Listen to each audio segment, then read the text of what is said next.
Ready? Cool. Hi, my name is Jessica. Welcome to an iMotions webinar. Sorry, I have a little bit of a tickle in my throat. I've been sick lately. Today, we're talking about the changing face of advertising. We're going to talk about some research that's been done on testing 100,000 ads and facial expressions related to them. Today's webinar is brought to you by iMotions. iMotions is a behavior research company. We have many different solutions for doing behavior research, including facial expression analysis, which is what we're going to focus on today.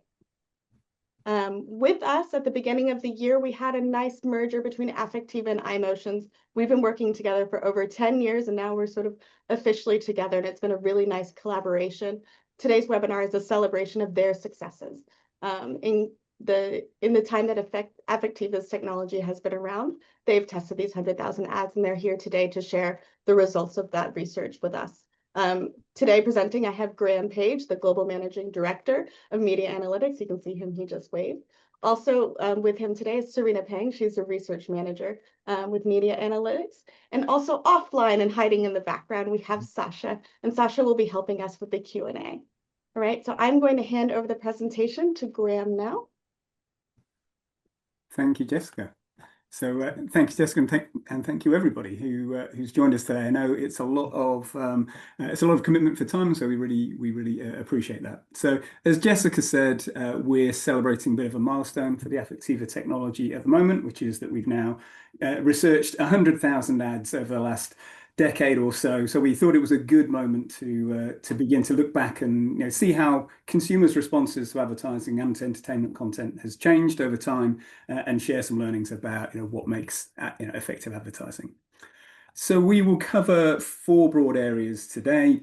One, we'll talk a little bit about just the overall trends we're seeing. How are consumers responding? Are they becoming more or less emotional? Is advertising making people feel more or less, and how is that changing?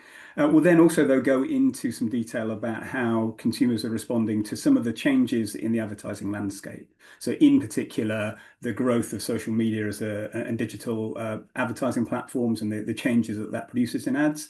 And in particular, we'll talk a bit about the way the media industry has focused a lot more on attention in recent years. And then we'll also talk about obviously the big thing that all businesses are talking about, which is the impact of generative AI, and in particular the impact of generative AI on making ads and how consumers respond to those kind of ads. So that'll be a main area. We'll also end with a short section on synthetic data and the impact that is having, and synthetic tools, the impact that's having on advertising research. So that's our 4 areas. I'm going to hand over to Serena because we've got a lot to cover and we need to get going. So Serena, over to you. Great, thanks, Graham. Okay. Hi, everyone. So before we get started with what we've learned from 100,000 ads, we just wanted to do a quick recap about who we are and our technology. So Affectiva started as a spin-out from the MIT Media Lab in 2010, focusing their efforts on building AI-enabled facial coding tools that allow us to see how people react to experiences based on their facial expressions. So in an age where AI is like the hottest term in technology right now, Affectiva has been providing AI tools to the research industry for over 15 years, which is very exciting. As mentioned earlier, the business is now part of iMotions, and for the longest time, Affectiva and iMotions have been longstanding partners over the years, as Affectiva has been a facial coding supplier within iMotions' facial expression analysis module. So when it comes to the tech itself, Affectiva's facial coding technology will essentially work on any kind of camera or optical sensor. The video that you're seeing right now was collected using a basic laptop webcam. And so the technology will measure facial reactions across 20 or so different facial action units. So for example, think of things like brow raise, brow furrow, smile, etc. And those measurements will ladder up to several emotional states that we have. And for example, those would be like joy, anger, surprise, sadness, and others. We also have additional summary metrics such as overall emotional engagement or facial expressiveness, as well as valence or net positivity. As a company, we are GDPR compliant, so all respondents that participate in our surveys must opt in and consent to their faces being recorded for research purposes. And lastly, our solution can be integrated into any survey platform of your choosing, so we can easily integrate with survey providers as part of an ad testing tool. So as we proceed, great. So that's the technology. And to say in the last 15 years that we've been here, it's been wildly successful and it's been very exciting. As everyone knows, effective AI is really reliant on big data sets, and we can confidently say that we have the largest data set of emotional responses in the world that's diverse in age, gender, culture, and ethnicity that can help to mitigate potential algorithm bias. Furthermore, our measurements have been validated through academic scientific research, and our science team actively continues these efforts to constantly improve our technology and algorithms. So why are we all here today? So we're happy to announce that since 2014 or so, the technology has been used to research over 100,000 ads. And this includes things like trailers and entertainment content as well. And this is all done across over 90 different countries across the globe. So if you're a nerd and you like to think about how this breaks out into numbers, this all equates to about 18 million participant videos that have been analyzed, or over 10 billion video frames. So with 100,000 ads under our belt, we are in a unique position here in our team to understand, one, what makes for effective communication, and two, how audience responses to ads and content have changed over the last decade, especially in terms of the emotions and reactions that advertising creates. So here we go. Is advertising going in the right direction? So with all of this data, the next question becomes, what have we learned from all of this research? We think that one of the main questions our data raises is whether advertising is going in the right direction, both in terms of the responses it seeks to create in audiences, as well as in terms of sales effectiveness. And we do realize that this sounds like a bit of a controversial hot take, so we're just going to jump into the data so you can see what we've been seeing. Here we go. As we delve into our ad testing database, what we've noticed within the last 10 or so years are two things. First, one of the clearest trends we see in our data is that advertising seems to be becoming more emotionally engaging. So if you direct your attention to the chart on the left, this shows the average level of facial expressiveness or emotional engagement audiences exhibit when watching ads. All of this data is averaged over the course of each ad and averaged globally for each year since 2014. So you can see that ads can produce strong expressions with audiences, which you might think is a good thing. And we would generally agree. The last thing you would really want with an ad campaign is to leave people feeling really indifferent or meh. So, but secondly, the chart on the right that you see shows the average our valence measure. Again, this is averaged across the course of ad viewing, across the world, and over time. Remember, valence is our measure of net positivity or negativity. So in other words, whether the expressions shown by audiences generally indicate a positive or a negative state. So you can see that in contrast to engagement, valence is trending downwards. So this all really just means that we can see that advertising seems to be generating more emotional engagement, but it appears to be coming from more negative dimensions. And before we proceed, I just want to note that this data is processed with the same algorithm. So what we are seeing here are changes in audience reactions over time and not changes in our algorithms. We also want to bring to light the fact that this trend is happening everywhere and that this shift is not just occurring within one singular market. So these charts that you see here show engagement and valence again, but these are expressed as changes from 2015 to 2025 in our top 10 largest global markets. And we can see the same pattern emerging. We can see that engagement is trending upwards, but valence, or the positivity of that engagement, is trending downwards. If we dig further and we look at specific facial expressions, again, like that brow furrow, brow raise, etc., we can see this in more detail. So if we look at the chart on the left, we can see what tends to happen is that most facial expressions are trending upwards. So in other words, we're seeing more brow furrows, more downturned mouths, and more raised eyebrows. But when we direct our attention to the chart on the right, we can see that the one exception here is with smile. So apart from a decline in the mid 2010s that we see, what we're not seeing is that people are like, they're not smiling less, but we are seeing more expressions typically associated with negative states over time. And so to be able to illustrate that, we can look at the emotional states, which are comprised of different combinations of these facial expressions. And so what we can see is that the palette of emotional responses ads create has widened. So if we look at data from 2014, we can see that the dominant emotional state that we saw was clearly joy. Now, if we fast forward to 2025, there is a much wider variety of responses with sentimentality, with sadness, confusion, surprise, and even fear and anger showing increases over time. So it seems that advertising is increasingly reaching for our heartstrings, but it's also tending to perhaps play sadder songs. And so to talk about whether these are all good things or not, I'm going to hand it over to Graham, who's going to talk more about this. Thank you, Serena. Now, one point to deal with straight away is you might be looking at this thinking, well, hey, it's the people's responses that are changing, not the advertising, and yet we're attributing this to a change in advertising. And you might say, hey, look, 10 years plus is a long time. There's a lot that's happened. We've had COVID, we've had geopolitical change, we've had wars.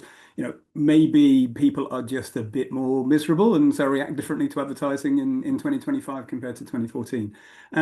But we don't think that's the case, because when we test the same material over time, what we tend to see is the same response. So we think it's more likely to be that the advertising itself is changing and is attempting to evoke a wider emotional palette, rather than just the people are becoming sadder and less joyful. And just to give you one example of that, I'm going to show you an ad that was tested by or researched by one of our research partners, Kantar, who we've worked with for many years of the 10 to 15 that we've been in business. And this is an ad that's research for Cadbury's in the UK. But the two lines you're looking at here are when the ad was first researched in 2018, and then when it was researched again last year. So we've had all sorts of things, COVID, etc., happen in between. And it's a lovely, heartwarming story. It's a young girl who's buying or attempting to buy a bar of chocolate for her mother's birthday, but attempting to pay with her toys. So it's a really sweet story. And this data here shows the way the audience's smile responses change over the course of the ad. And you can see it builds up to a really nice positive outcome. But what's interesting for our point here is that the shape of that trace, the kind of emotional responses we're seeing to essentially the same ad tested 6 years apart, is pretty much exactly the same. So it's not the case, we think, and we see this a lot, it's not the case we think that people's responses have changed. It's more that the advertising itself has changed over that time period to become essentially more emotional, but also more negative. Now, that might just be a fine thing, were it not for the fact that we've got evidence, and some of our research partners have got evidence, that actually it's emotional positivity that is associated more associated with the sales outcomes. And to be clear, we think clearly any emotion is better than no emotion, but there's definitely a sense in the data that positive emotion is associated with more with positive sales. So this is just one example of that. This was a piece of work that we published some years ago in conjunction with Mars, and Mars had given us over 100 ads where they knew the sales effectiveness of those ads, and we researched them using the Affectiva technology, and we then split the ads into 4 groups based on whether they elicited a lot of positive facial expressions or a lot of negative facial expressions. And the numbers in the matrix on the left show the percentage of ads that fall into the kind of high-low, low-low, medium-high, etc. buckets that were deemed to be the high sales performers. So you can see it was the ads that tended to have higher positive expressions and lower negative expressions that were the most sales effective, or more likely to be the most sales effective, and the ads that had low positive but high negative expressions that were more likely to have the lowest proportion of high performers. And we've seen this in other categories as well. I won't show the data here, but we've also seen that positive emotional response to movie trailers helps predict positive box office outcomes. So there is evidence really that while emotion is powerful, it's positive emotion in particular that is more linked to sales. And so, what we think is potentially happening is that as advertisers are trying to become more emotional, it's potentially a little bit easier to kind of play on the sad stories, but perhaps not as easy to, leave people on a high. But, our argument is that, some of the best advertising does exactly that. So I did want to show one example here, which is a project, again, researched by Affectiva alongside Kantar for Amazon. And it's a really nice example of how to tell an emotionally powerful story that has highs and lows in a pretty short space of time, but which also leaves people in a good place. So we'll play the ad. You'll see that the facial coding data builds across the ad as we play it. So you'll see the level of smile in green, the level in sad expressions in blue, and the level of surprise expressions in red. So we'll just play that now.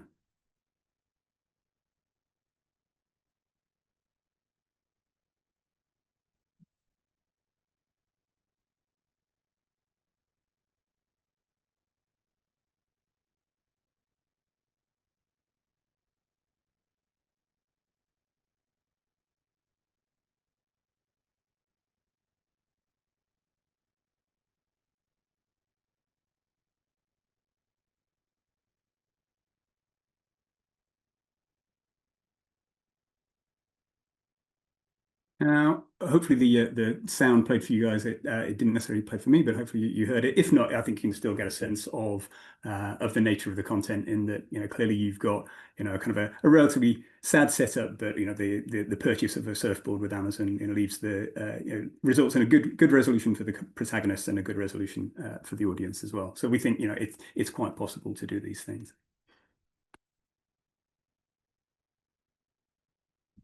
So to try and sum up that first section around trends, what are we seeing? One, as Serena showed, we're seeing that ads do seem to be becoming more emotional. We're seeing stronger emotional responses to advertising from audiences.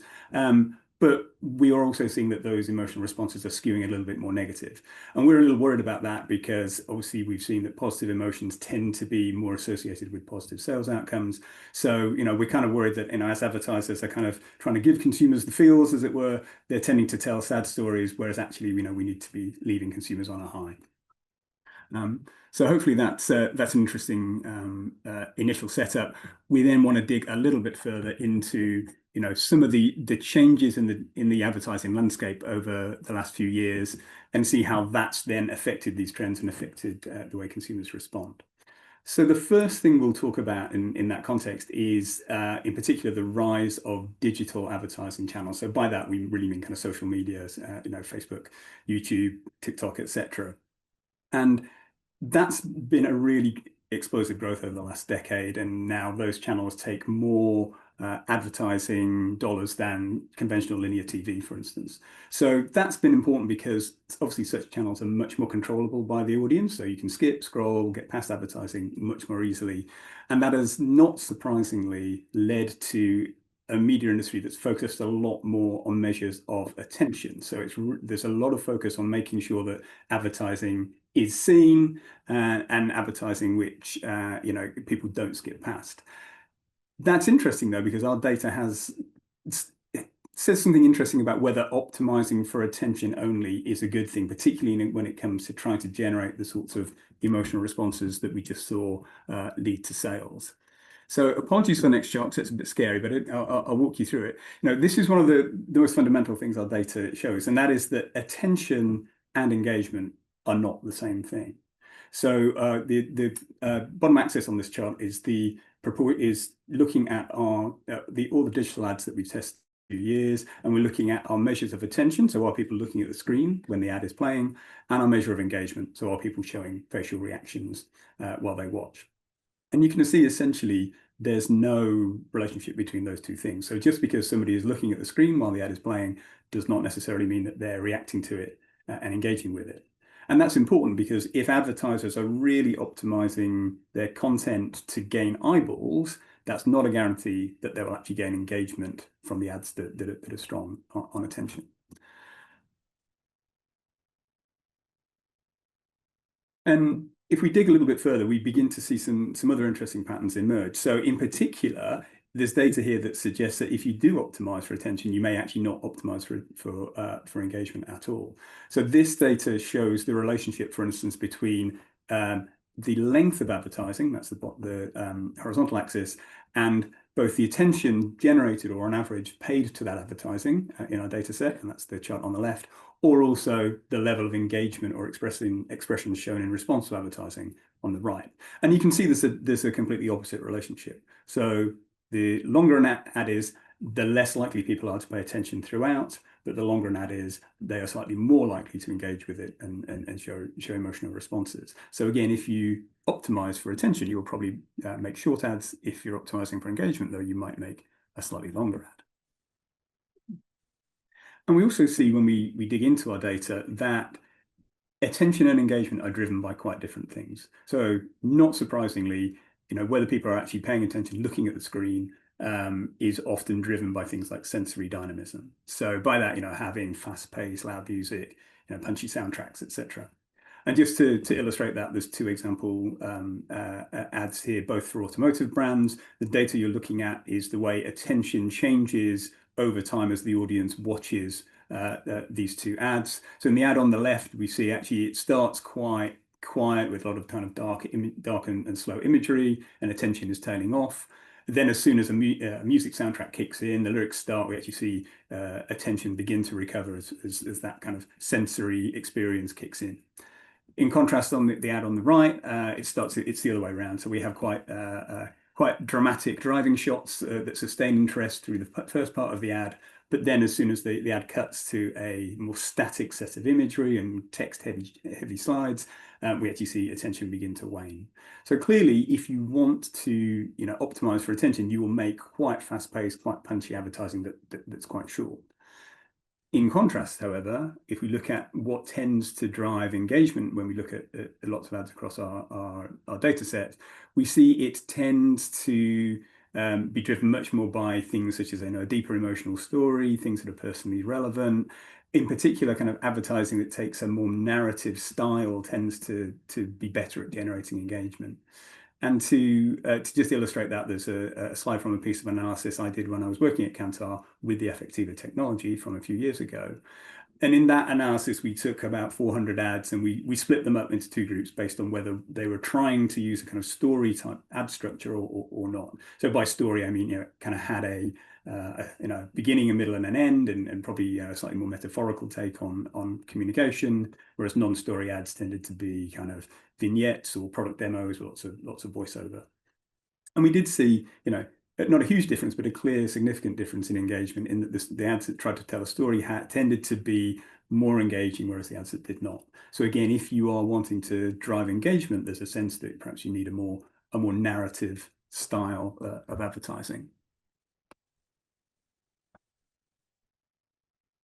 And so it's perhaps for that reason that when we look at the average responses to digital ads, so ads made for those kind of controllable digital formats versus ads that are more primarily designed for TV, which is still controllable but a little less so, we do see some subtle differences begin to emerge. So here we're looking at all the TV and digital ads we've tested over the last couple of years, because our digital testing's really picked up in the last couple of years. And you see that on average, the digital ads tend to have slightly less attention, slightly lower levels of engagement, but also very interestingly, given the data that we showed earlier on, they also are a little bit lower in terms of the average valence score. So in other words, they're tending to be a little bit more emotionally negative.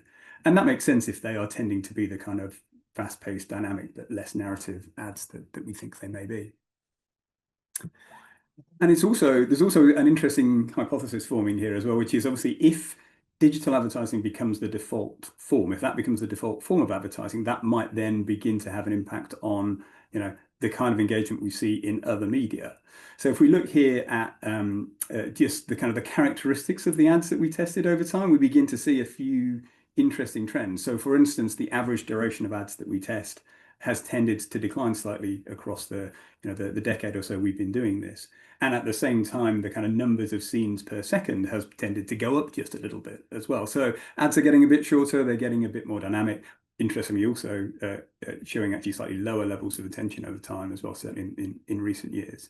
So there is an interesting hypothesis forming here, which is that perhaps as advertising gets optimized for attention in digital formats, and we begin to see that bleed into other advertising formats, might we actually see a decline in engagement and a decline in emotional positivity, which again we would perhaps think is perhaps not quite the right direction. And just to really kind of, I guess, kind of drive that point home, I just want to show you a couple of ads. The first one is they're both of the same brand, both part of the same campaign, but the first is again an ad that we researched with Kantar for Uber, and this was really optimized for YouTube and linear TV. And you'll see that you'll see what I mean about the kind of the style of advertising when we play it. So we'll just play that now. Hiya. Hi. Thanks for waiting. I'm Gina. Hi, Gina. So I'll just jump in then, shall I? Okay. Sorry, excuse me. Sorry, this is my one. Trains, now on Uber. So you can see, obviously, a nice kind of narrative style, slightly metaphorical message, but clearly kind of quite warm and getting the message across. If I contrast that with an ad that was also, again, trying to put the same message across, this was a TikTok ad from an influencer. It's a very different style, and it's not necessarily a worse style. It's not necessarily a worse ad, but it's a different style, as you'll see. I'm gonna book a train ticket to go home and see family. Whoa, whoa, whoa, why don't you just use Uber? What do you mean? Isn't Uber just for like booking cars? Nope, Uber allows you to book train tickets on the same app. Well, why should I book a train ticket with Uber? Well, you get 10% back in Uber credits on every single train ticket that you buy. Wow, is that it? Nope, that's not it. There's also no booking fee when you book a train on Uber. Damn, I could spend the credits on an Uber Eats order so I don't have to have dad's cooking. Oh my god, yeah, that's probably a good idea. Or I could book a train and not go to my family's at all. That's a better idea. So clearly, very different style, much more punchy, much more dynamic, a lot more facts in there as well. And if we look at the kind of facial reactions to those ads, and particularly in terms of things that indicate emotional positivity, there is quite a difference. You can see the first ad in red generates quite a nice build in smiles.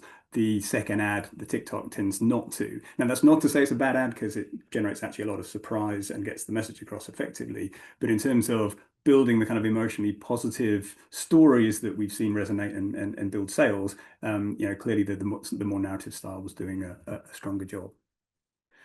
So in terms of just kind of summing up kind of what we've been seeing there, because I know we've covered a lot of ground, I think there's a couple of things that we're seeing. One, clearly we'd agree that, attention is critical, particularly in skippable formats. And, you're not going to get any effectiveness if nobody even looks at the ad. But it isn't the same thing as engagement. Engagement is about reacting to the ad and being drawn into it. And we also see, I think, that if you just optimize solely for attention, you may actually get to a point where you're harming engagement, because engagement is driven by something different and more narrative. So it's not that you don't want to optimize for attention, but you also want to pay attention to engagement as well.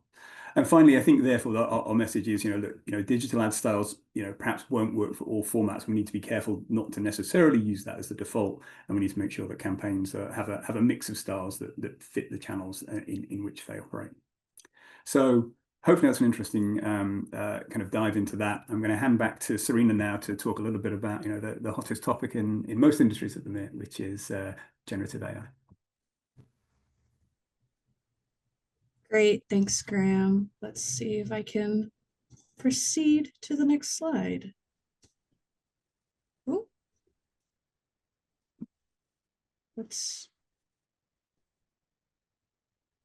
okay, so I think you've just seen a little spoiler of what's to come, but essentially what we're going to try to cover here is how is AI going to impact advertising? So we've seen lots going on in this space, especially like large language models like ChatGPT and video creation engines like Sora or Google VO3. And we're all just curious about how this is going to change things. And as you can tell, this is a very live and quite relevant debate that's going on. And so while many advertisers are eager to reap the rewards of lower production costs and faster turnaround time to build things, many in the creative industries are worried that turning over ad creation to AI will lose some of that emotional connection with the audience that is so key to campaign success. So to examine this, we recently conducted a joint analysis with Kantar, where we examined audience emotional reactions to ads that were made with generative AI tools and comparing them with those that were not. So we're going to see some of those results. The data presented here in these bar charts is from 356 video ads that were tested from a period from, I think, August 2024 to April 2025 of this year, researched using Kantar's Link creative development tool, as well as Affectiva's audience facial coding technology. The tested ads here are a mix of both TV and online videos, and they tend to skew more towards the higher budget advertisers who routinely invest in quantitative ad testing. So what you can see here is actually kind of echoing some of the overall trends that we've highlighted before. So one, ads made with generative AI, these purple bars, on average have slightly higher levels of emotional engagement among viewers. And two, we can see that these expressions also tend to skew slightly more negatively. So we see more expressions of confusion, of sadness, as well as higher amounts of brow furrow. And we can see that while generative AI ads do tend to elicit a bit more surprise and smiles as well, the balance that we see overall is a little bit more negative and results in an overall lower average valence score. We then dug into the data a bit further, and then we split the Gen AI ads into two separate groups. So the first group was one where the use of AI was blatantly obvious, and the other group is where the use was a bit more seamless to see if this explained the performance. For clarity, obvious use of AI was defined in the sense that a regular person like you and I would obviously notice it. So the ads in this group were clearly made with generative AI. So here we're showing the overall results of one of Kantar's key advertising KPIs of branded cut-through. Specifically, we're showing the percentage breakout of ads in the obvious and non-obvious AI groups that are high, medium, and low sectors performers. And it's clearly more likely that ads that had an obvious use of generative AI are more likely to perform more poorly. In contrast, the ads made with AI, where it's a bit more seamless, tend to have a stronger than average performance, with over 40% scoring in the top part of that green bar, the top part of that distribution being high performers. So we can see that using AI can have very positive results. So based on the results we've seen thus far, this suggests that the more negative response tends to occur when the generative AI visuals are distracting or intrusive in some kind of way and have become either off-putting or distracting from the ad's narrative. The example that we're going to show here is more of an extreme example, as it's from the early days of Gen AI video creation, but we chose this because we think it makes the point, as well as illustrating how far the video creation technology has come in a short space of time. So the ad here is for a hypothetical pizza restaurant called Pepperoni Hugspot. As you watch the videos with our emotion traces overlaid, you can see the visuals of people eating suffered from artifacts with a very clear uncanny valley moment. We're going to be showing you smile and nose wrinkles. So what we saw in the data is that we saw strong disgust responses coming from things like nose wrinkle in the audience. And interestingly, we also saw elevated smiles to those moments as people laughed at the visuals. So let's play the video. Are you ready for best pizza of life? Bring friends down to Pepperoni Hugspot. Our chefs make pizza with heart and special touch. Cheese, pepperoni, vegetable, and more secret things. Need delivery? Pizzas come fast. Knock knock, who's there? Pizza magic. Eat Pepperoni Hugspot pizza. Your tummy say thank you. Your mouth say, Pepperoni Hugspot. It's like family, but with more cheese. I think my favorite is the tagline about it's like family with more cheese, but that's just me. But the reason this ad is really fun is that it flags the importance of understanding context and why context is so important. So we see that people could smile at AI generated ads, but it's important to ensure that happens at the desired moment so that people are laughing with the ad and they're not laughing at the ad. So clearly, generative AI tools are developing incredibly quickly. And I think we've reached the point where when we see videos online, people are debating whether things are real or whether it's made with AI.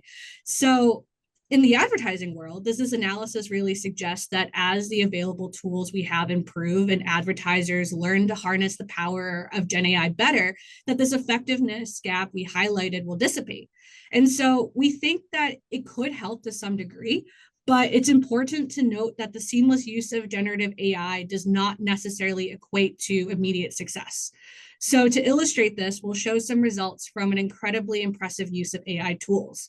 The ad that we have here was an example video made by the creative team at Google to demonstrate the capabilities of Google's VO3 video generation tool. They chose to make an ad for Liquid Death canned water, though the Liquid Death brand team were not involved in this creative process at all.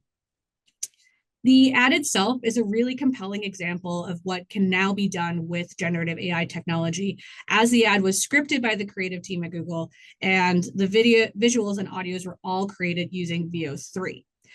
So we're going to play the ad here now, and you'll see that this will also showcase the audience smile response overlaid on the video. Good afternoon, son. Want to take a guess why I pulled you over? Oh, it's not what you think. It's Liquid Death. They're sparkling mountain water. Wow, you weren't kidding. That is refreshing. But it's not why I pulled you over. Oh boy. Is it the busted taillight? Nuh-uh. Is it because of the license plate? Nope. Shit, man, it's the dead guy, right? No, sir. Is it the human trafficking, perhaps? Nuh-uh.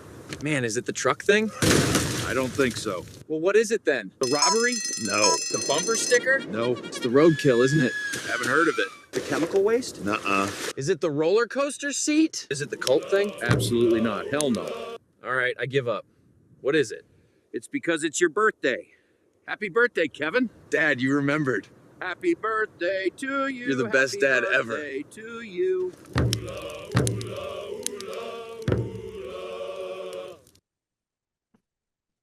So technically speaking, this video itself is a great achievement, as difficult things like the consistency of the father and son characters from shot to shot is very strong. And you can see that we get a very strong response from the audience as people laugh at the humor in the ad, especially towards the end of the video. However, as we looked further into the results, this ad is truly not a success despite the strong overall emotional response that we're seeing here. In reality, we actually found that this ad was a bit polarizing. It scores in the bottom 15% of ads in terms of stated enjoyment.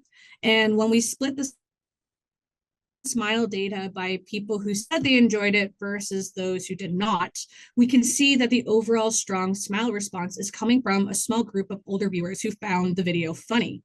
But in reality, lots of people were a bit turned off by the extreme nature of the jokes. So while the ad is a technical masterpiece, the AI craft on show here does not compensate for a creative idea that was perceived by many viewers as being a bit too much.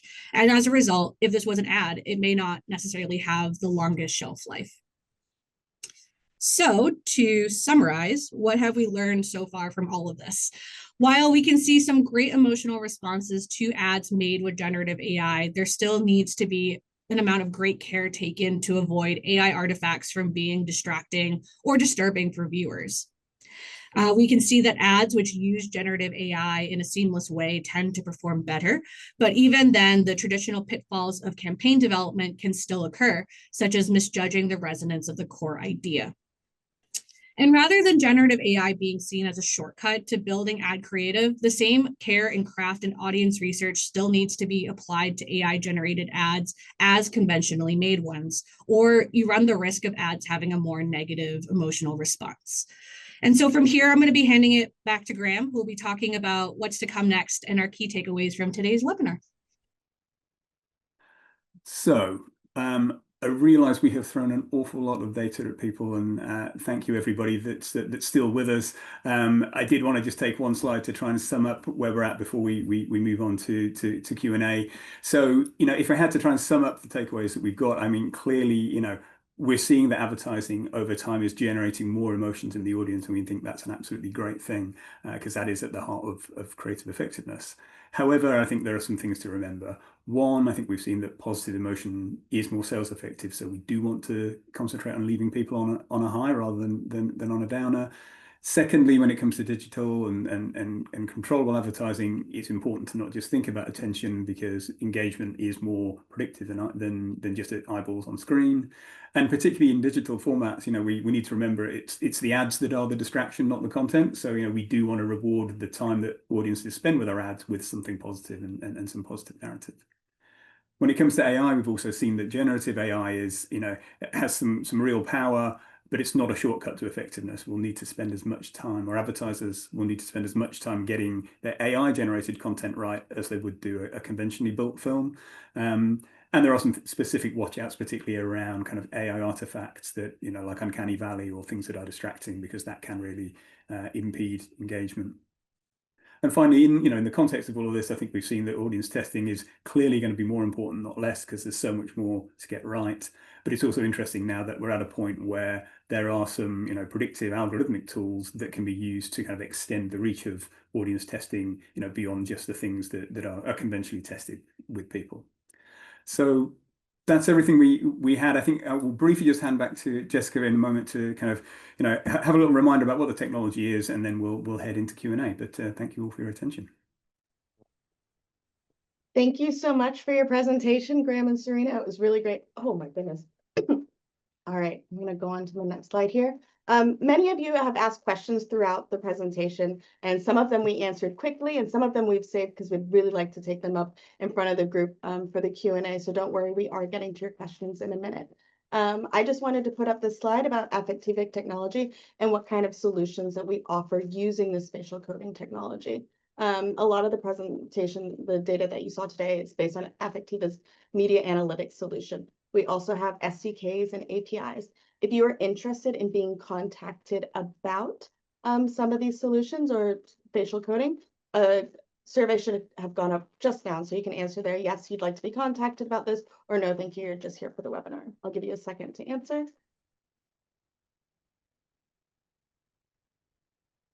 All right.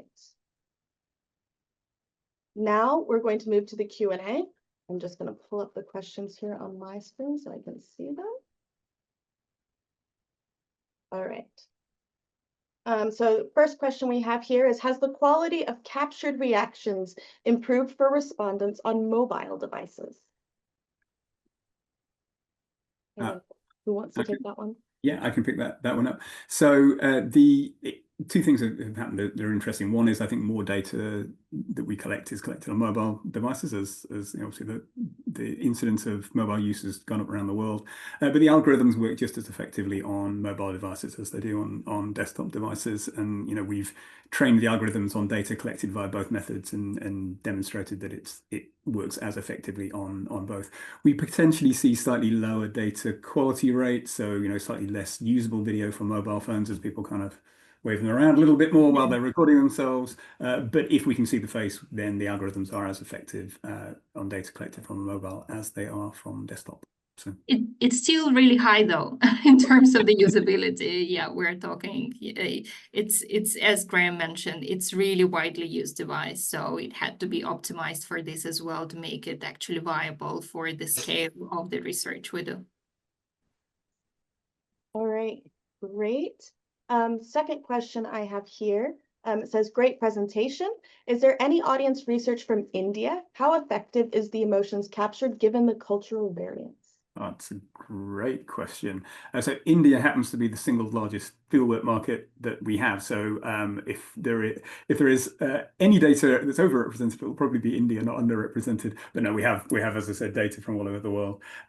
So very interestingly, the algorithms work as effectively in the Indian context, and in fact in all cultural contexts, because we train with data from all over the world. But obviously there are differences in the average values that we see. So that's where the normative context that we can create from a data set become really important. So we do know kind of what a high score for valence and a high score for expressiveness looks like in India, and in fact in different regions in India as well. And obviously that will be different to Japan and France and Mexico and so on. Yeah, so just to add from Graham's point is that for every dashboard that is generated in our system, you're not only going to get the moment by moment trace lines that we've shown you in this presentation, but there'll actually also be a separate page that we call summary metrics, where you'll be able to compare how your video that you've tested has done compared to your fieldwork market. Great. Thank you. Next question I have, or that has been presented here, is I assume this also works on animatics. I can take this one if it's okay. And you assume very right because and if anything, we do encourage clients to use the research and technology as early as possible in the creative process, because this is the value of insights is much greater when you do it earlier to understand what works. And as Graham was showing, because the emotional engagement really comes from the storytelling, from what you actually can deliver with animatic. And I can understand that some really impactful effects may not be there yet. However, you totally will be able to see if your story landing and does resonate. And if time allows, I want to share a sneak peek of another insight we actually got about animatics, which are used with generative AI. It hasn't been included, but it was part of our SMR presentation earlier this year, is that if you use in animatics, which we see a rise of using Gen AI, hyper-realistic, close to real human people, it doesn't work as well as a very classic animated animatic. So this is the hint for researcher and the brands to keep using this. Yeah, and I would advocate, we did do a joint presentation with our partners at Kantar at SMR, where we dug into some of the generative AI results in more detail, and that was one of them, as Sasha said. So yeah, if you're interested in seeing a little bit more about that, then yeah, go hunt down the joint Affectiva and Kantar paper. Great. Another question I hear is about the liquid death ad. It says, I assume the script was not created by AI, just the visuals. So the negative response seems more directed at the poor humor choices by the script writers. Did you have examples of ads written and visualized by AI? And also, to add on to that question, they asked if the webinar will be available online later. The answer is yes, you will receive a link to this webinar. So both those questions were together. So the AI part is for you, though. I'll kick off, and Serena and Sasha, feel free to jump in. So yes, in that particular case, the script was written by people, and it was then visualized using the Google VO3 tool. And essentially that was the point Serena was making, right? Was that actually the issues with that ad are not to do with the AI. The AI is incredibly impressive. The issues with that ad are to do with the humor choice. So again, the fundamental idea is, you can make the best AI ad in the world that has the seamless videos that aren't distracting to people, but actually if the idea is not quite right, then you won't get the response that you want. We have seen other ads where, again, it's been scripted entirely by AI and animated, and we've seen a couple of different responses to that. We've seen some cases where the AI produces an ad that's really quite bland, and we get a very flatline response. We've seen other cases where actually it's pretty funny and essentially indistinguishable from a real ad, and you get a great response. So I think it depends on how the AI is briefed, and it also requires, I think, genuine human intervention and oversight to get this to work. But Sasha and Serena, feel free to jump in. Yeah, I would probably just like to add that indeed, I think as one of the key kind of insight from the presentation as well, the insights and the story and the creative narrative still come first. And yes, AI can be used quite nicely in order to augment this, but the core remains with human creators. And as Graham mentioned, we have good examples, bad examples. And just to advertise here, if you want to learn more, we do have a generative AI ebook available on our website with all these examples and the data for all these ads. Very interesting reading. Great. I'm going to just write down actually that maybe we can get the ebook and the SMR paper linked with this recording. Yes, we can share those as well. Making a note here. All right. Next question. As spatial coding and AI become more sophisticated, how do you envision creative teams adapting their ideas and campaign tests to maximize emotional resonance without losing authenticity in the process?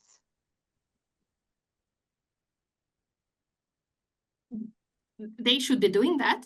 If they can optimize their creatives to actually resonate emotionally, job well done. That's exactly what needs to be done. I think the question here is how? How should they do that?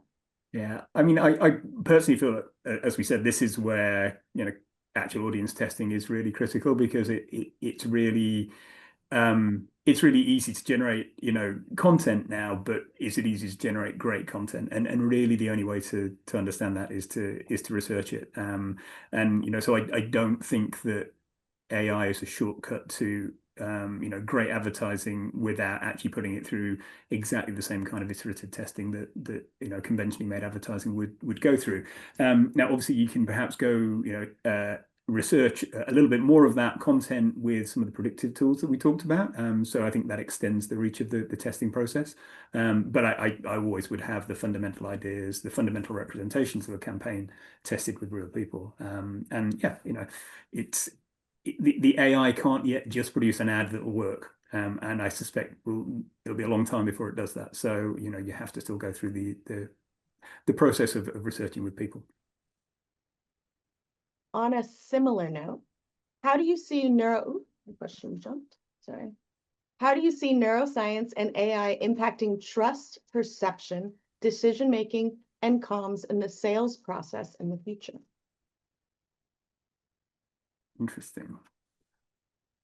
Again, I'll kick that off. I mean, I think if you asked a lot of people, do you trust advertising agencies? I think you might not get a huge trust response or a positive response in the first place. I think if unpacking that question is, you know, can these tools be used to help people trust the messaging?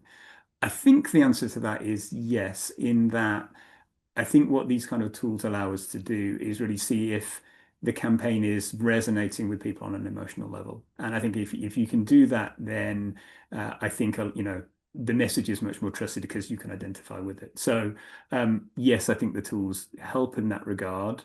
But I also think, yeah, I mean, do you trust advertising is a slightly loaded question. So.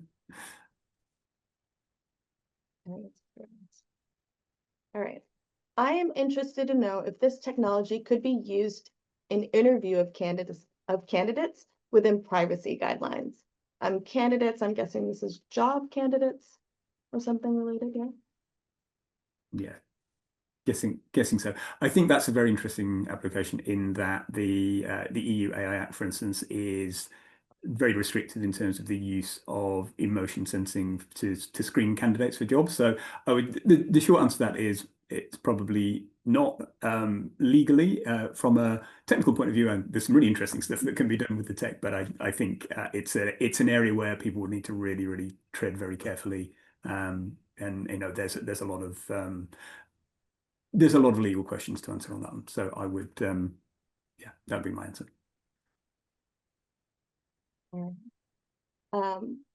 Was the analysis for the ads done by people watching desktop computer monitors using iMotions tools? And do you think the reactions would be different if respondents were engaged on mobile phone recordings, or mobile phone screens, sorry. So the question here is, was the research done on desktop monitors only? And if so, do you think it would be different on mobile phone screens?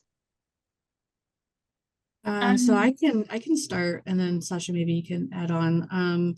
So just to clarify, so all of this data was collected using Affectiva Media Analytics ad testing tool. So this lives within iMotions, but separate from iMotions right now.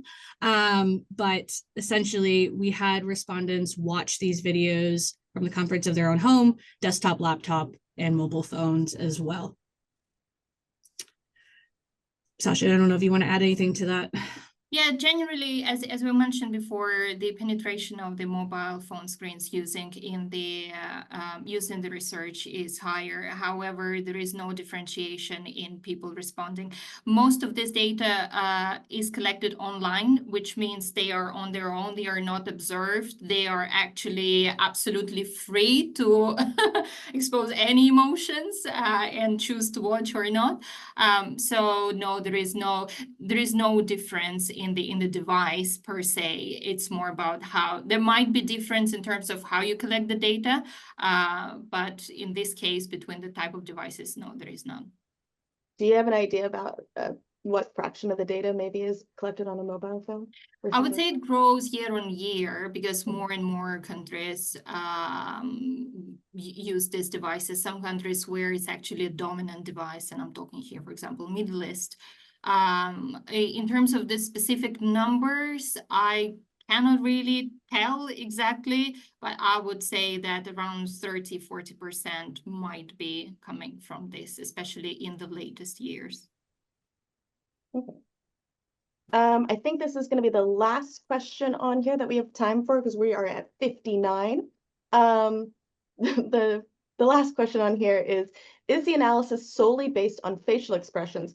If yes, what if the respondent keeps a poker face? Which I think sort of builds on what you were just talking about. It does. So it is primarily based on facial expressions. We do also have the metrics on attention in there as well.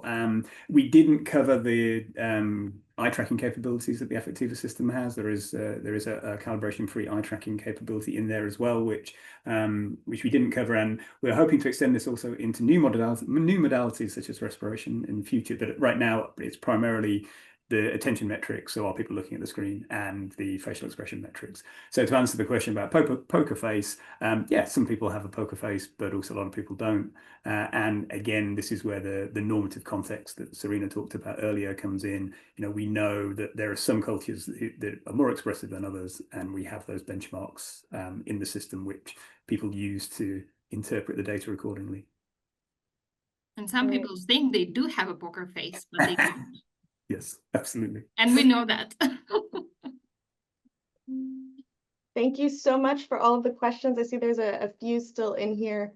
Yeah, I was like, unfortunately, we are out of time.